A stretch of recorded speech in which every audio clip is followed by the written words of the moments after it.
I am delighted to welcome Dr. Paige Kilian, Chief Medical Officer of Inovalon. Paige, thanks so much for joining us today. Thank you so much for having me.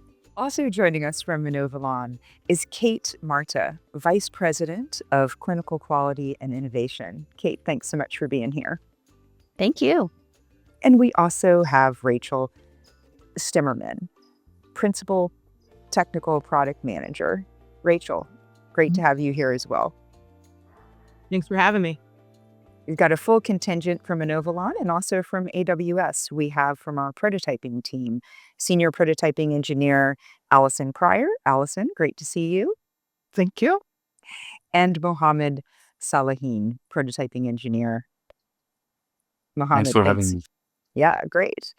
Well, Paige, can you give us a little bit of background for our international listeners, a little bit about the mission of Inovalon and what you do? I would be delighted.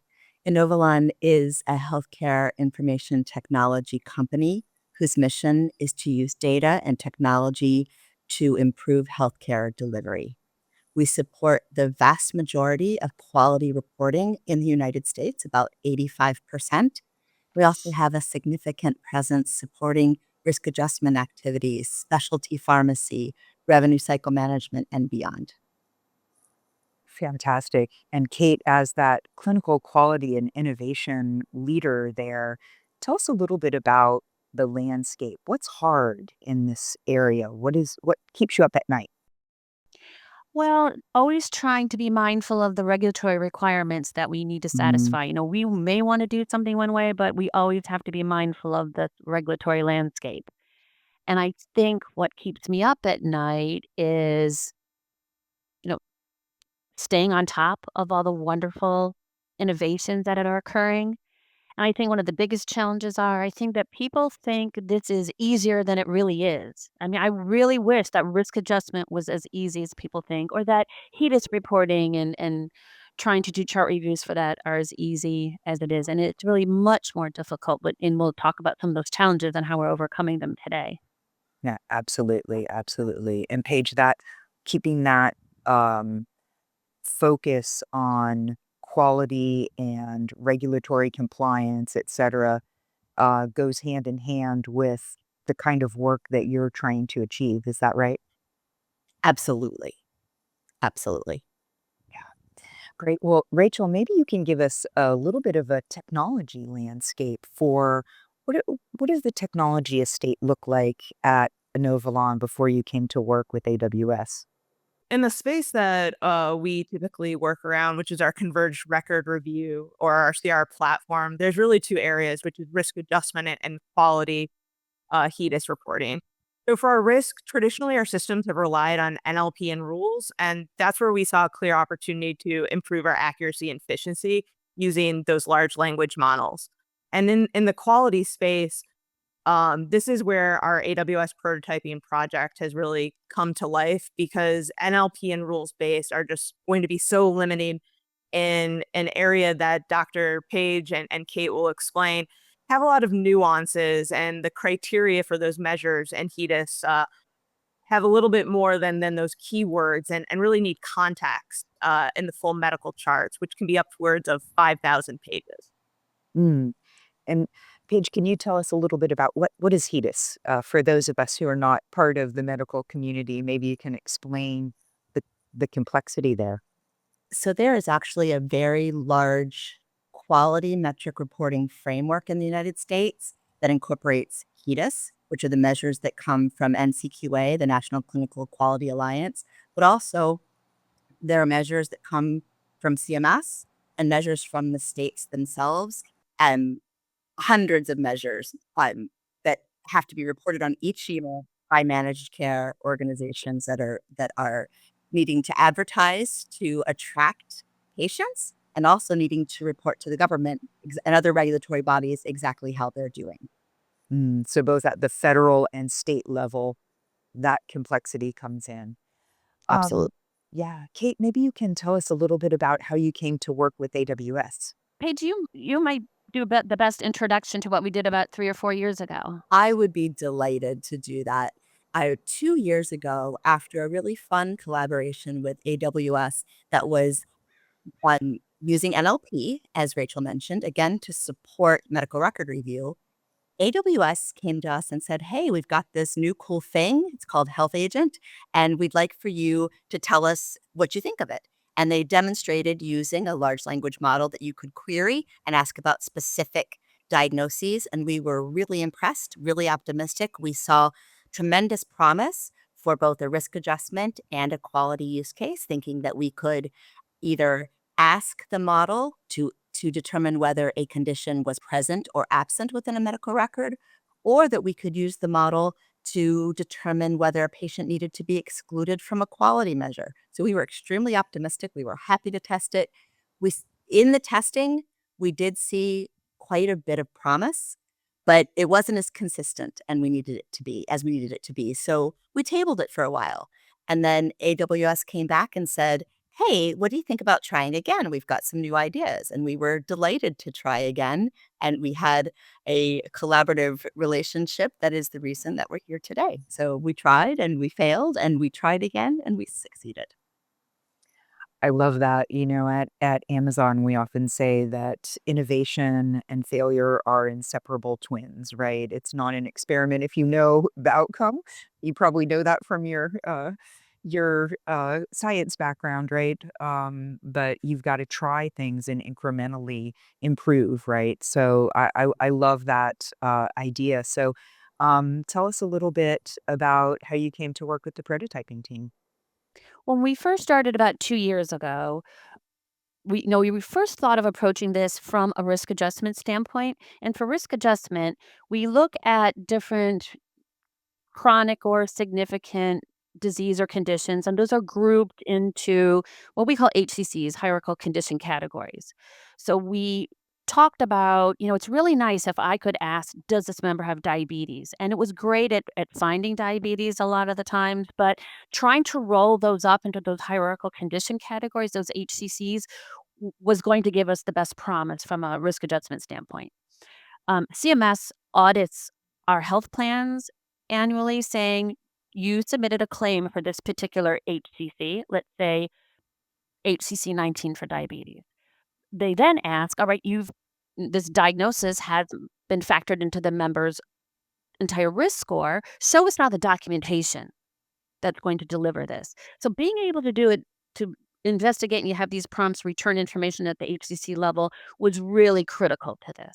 But in the process, as both Paige and Rachel spoke to, we saw, wow, this is really good for risk adjustment, but it's going to be, we really think, amazing for HEDIS, where just finding a diagnosis in the chart, while very, very important, is not really what happens in a HEDIS medical record review. We need a lot more contextual information, which is kind of opposite of what we're looking for risk adjustment.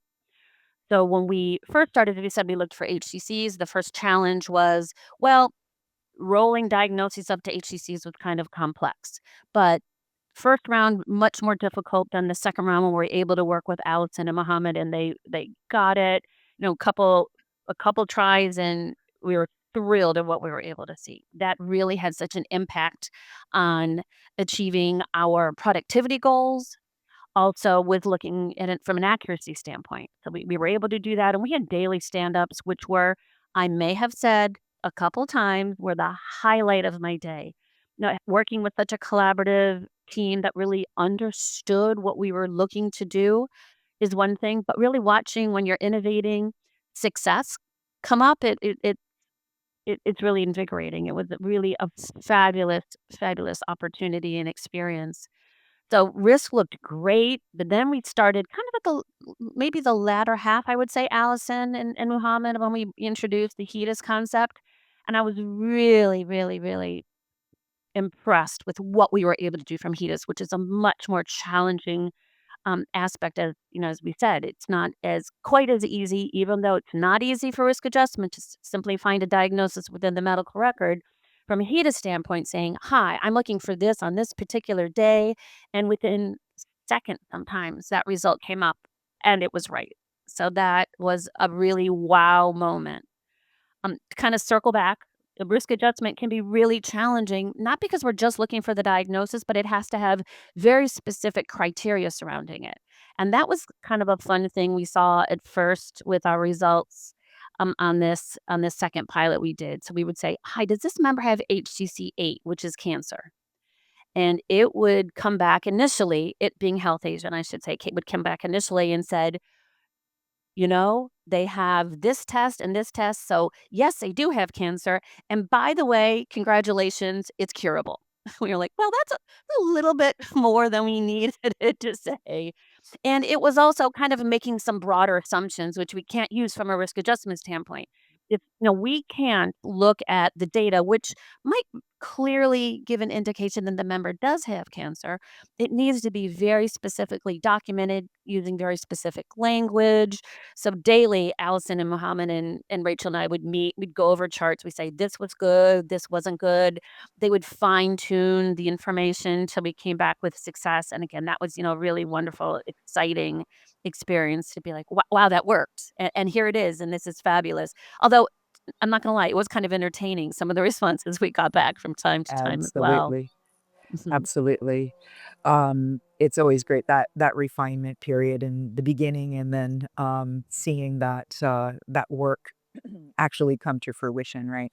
Mhm. So, Allison, maybe that's a good segue over to you. Kate did a great job of kind of contextualizing the complexity for us. Talk us through some of the architectural design and approach that you took, and then we can get into some of the technical details. Of course, thank you.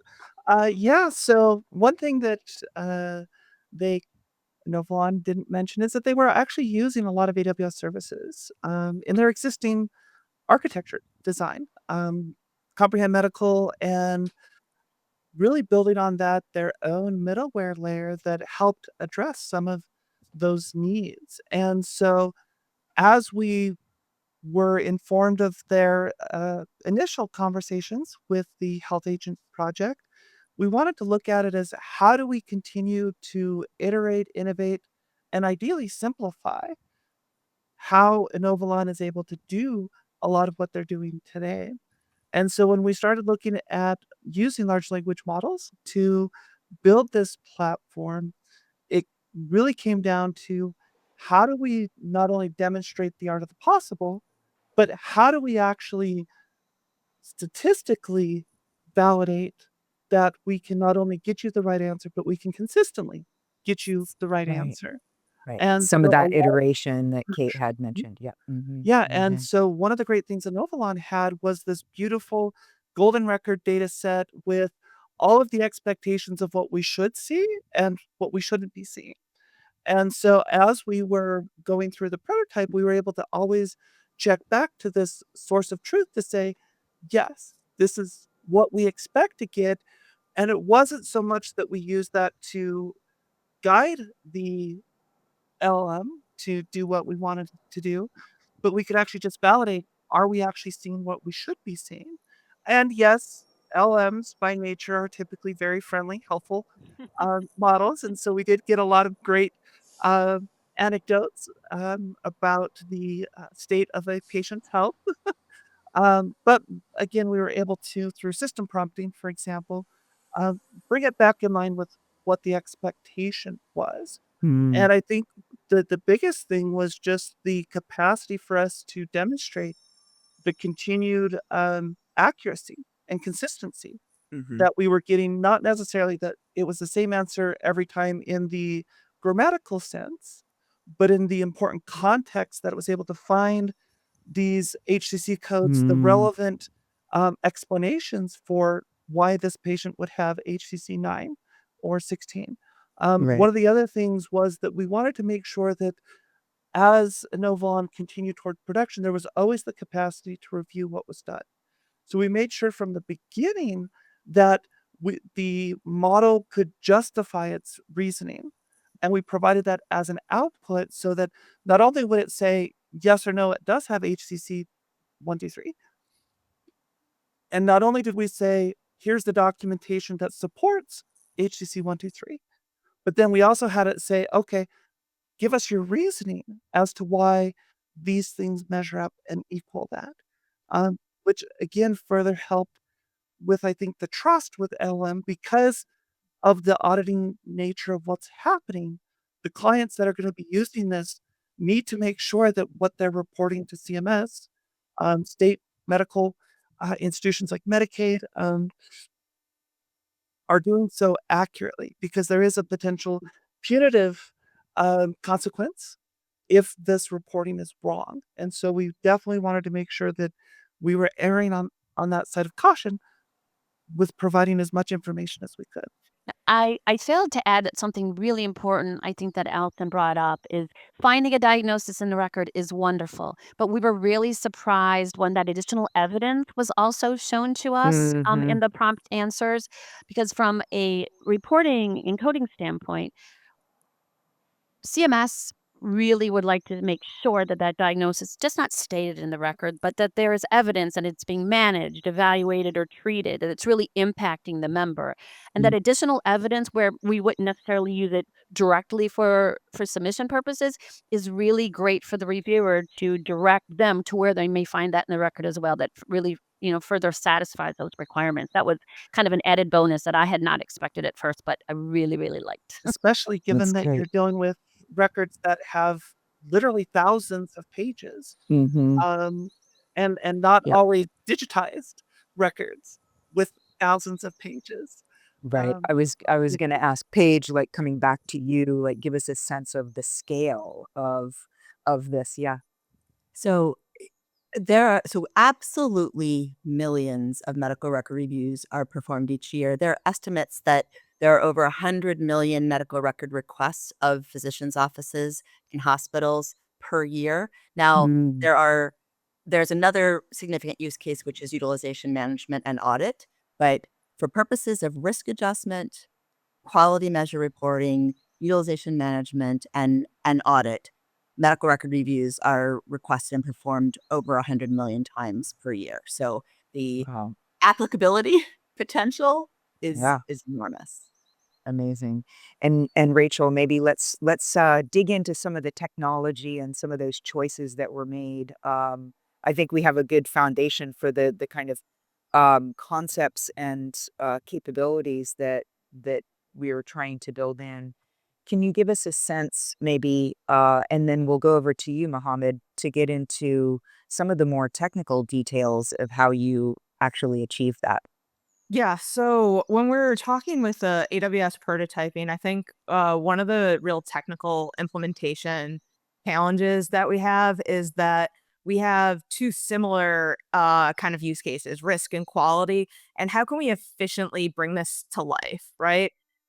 So that was one of the things that we really saw promise in from like a technical implementation standpoint is I have very similar architectures that have similar use cases, a little bit of nuances, but can support both from an efficiency standpoint. So when we talk that path to production, what we're really talking about from the risk side is using the same setup like Allison was referring to. We have an OCR step where we have to process really, really large PDFs into text, into something usable for that LLM.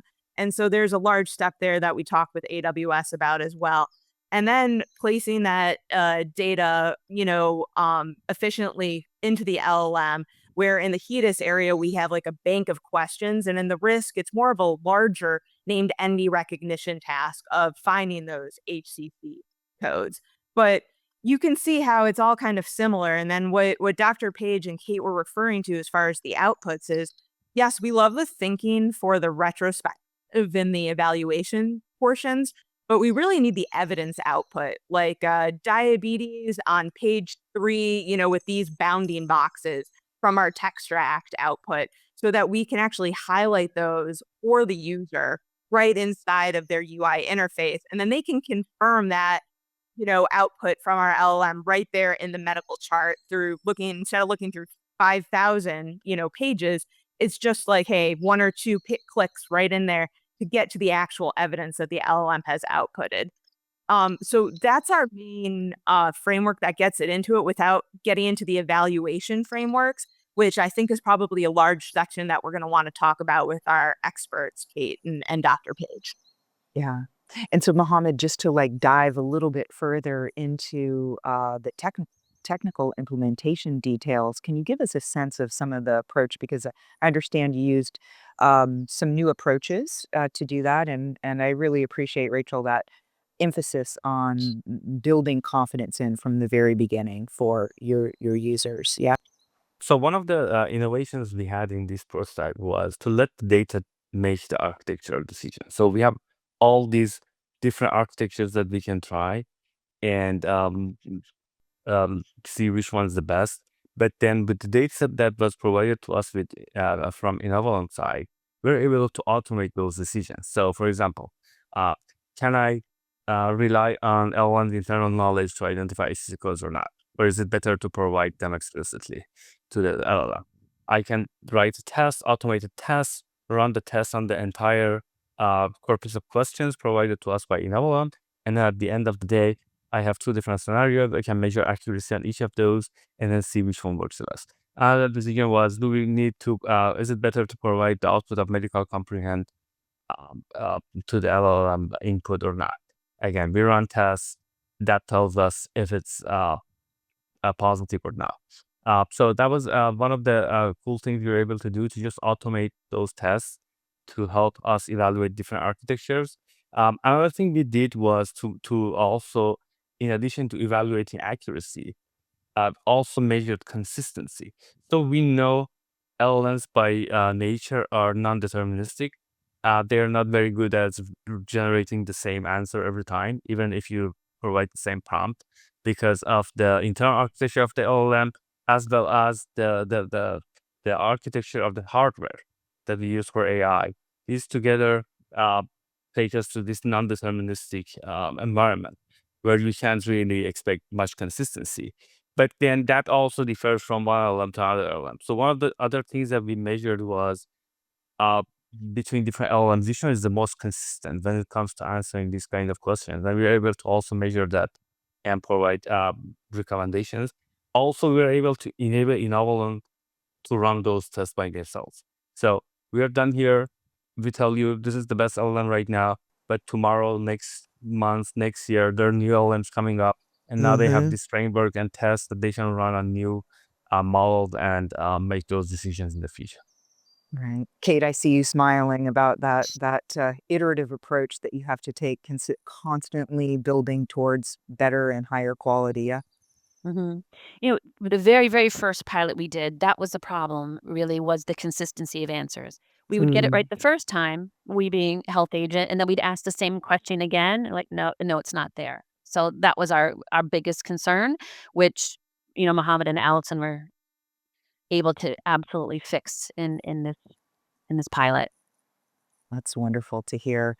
We talked a little bit at the beginning about something that went wrong, which was sort of maybe that first approach, or like having the resilience to Paige kind of work through issues, see that light, that sort of North Star at the end, and maybe take different approaches to getting there. Was there anything else that happened during the course of the prototype that didn't quite go as expected that you would want to highlight here for our listeners? I often find that it's helpful when folks are confronted with, I think, Kate, were saying what keeps you up at night, like keeping up with new technology, ensuring that you're doing that in a way that's always reliable and consistent.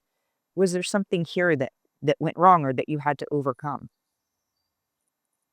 I don't know that there was a tragic event per se that had to be overcome, but there were certainly multiple iterations as Yeah. as we would test and get results that either suited us or didn't. And Mhm. our um our overall confidence in the process was built because every time we brought back an observation and said, yeah, no, this doesn't work. This isn't gonna further our cause. Yeah. The response we got was, all right, let's take it back and figure out how to make it work. And that's what ultimately happened. So I'm not sure if that precisely answers your question, but Well, the process was iterative and collaborative and a lot of fun. I think we learned though, like what was the best outputs that could be usable for a real product. I think while the thinking we had this really like optimism of it be able to like show some transparency, this is actually kind of one of the cracks in LLMs is they do tend to like hallucinate or just kind of give, I would say, unpredictable sometimes replies. Like, while I think one of the interesting cases is while no other, every instance, and maybe Muhammad, you can go into a little bit more of this, only had access to one medical record chart at a time. Occasionally, it would cite other medical record charts that it had no access to, which I was like, that's interesting. And that's not even relevant for that medical record chart. Right. So, just occasional things like that where we're like, maybe this isn't ready for prime time production use yet, and we still need to figure out how to best utilize some of the outputs that an LLM provides. So, Mohammed, yeah, just to further what Rachel had just mentioned, did you have something else you wanted to add? Yes, so we know LLMs hallucinate, and it's because of the way they are trained. So basically, machine learning models are not very good at saying "I don't know." They are trained to just generate some output for any input, even if they don't identify that input. It has to say it's one of these output categories that I know. So that's kind of an inherent part of the model. But yeah, it was interesting because when a question comes in, we restrict the model to just evaluate that particular patient chart, right? From a privacy standpoint, that has to happen. So the LLM just has access to that particular chart of one particular patient. But yeah, Rachel was telling me that it's telling me that the other chart that I'm looking at has this information. I said there's no way it has access to those information, uh, but it happens. It might hallucinate, not very often. But the cool thing is that we can have a human in the loop, and for any question that we answer, we also provide the evidence, the pinpoint the evidence on a specific page, specific sentence, and then human in the loop can go and verify the answer and decide if it's correct or not. Right. I think that's important to stress is that we are not submitting anything directly from this output, as good as it is. We feel it's essential because there are still a lot of rules that we need to make sure have been followed and applied, that everything is being validated appropriately. Right, right. That human in the loop, so important, isn't it, Paige, to Absolutely. It's maintain crit- that confidence, right, as we build our body of knowledge and our capabilities. Yeah. Well, where are we now, Paige? What's next on the horizon?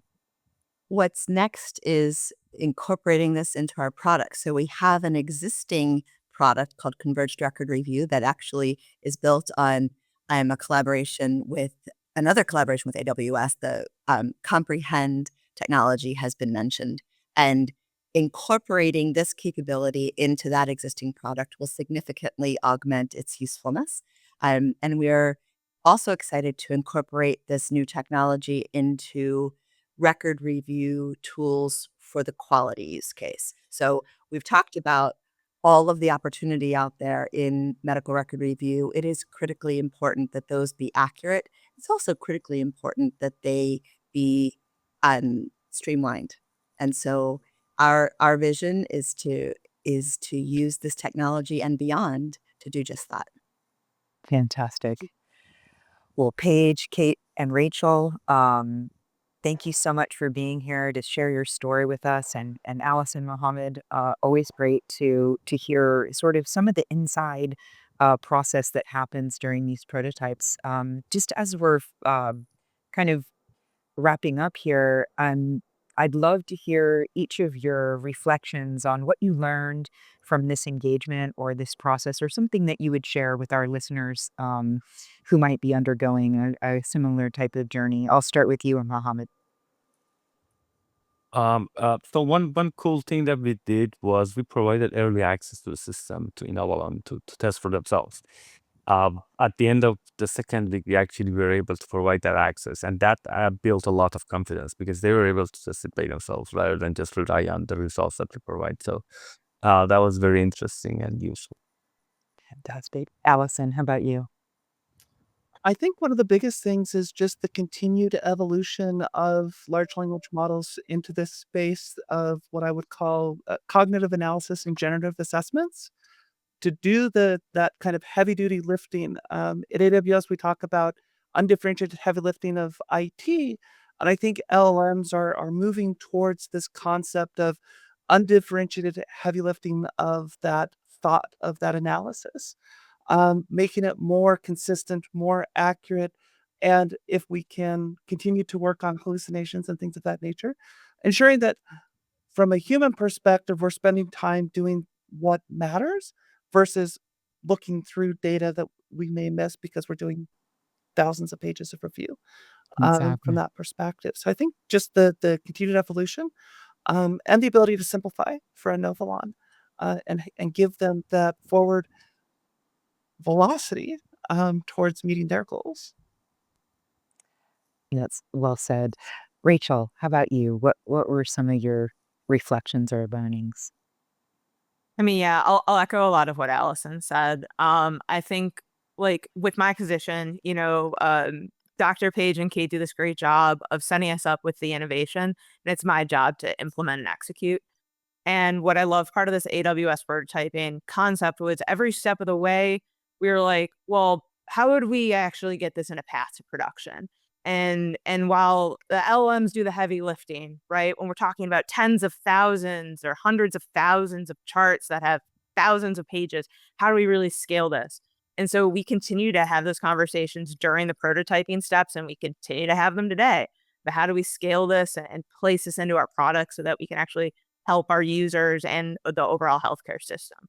So that was one of my main takeaways is just every part of that prototyping steps of making sure that we could feasibly get this into our product. Lovely.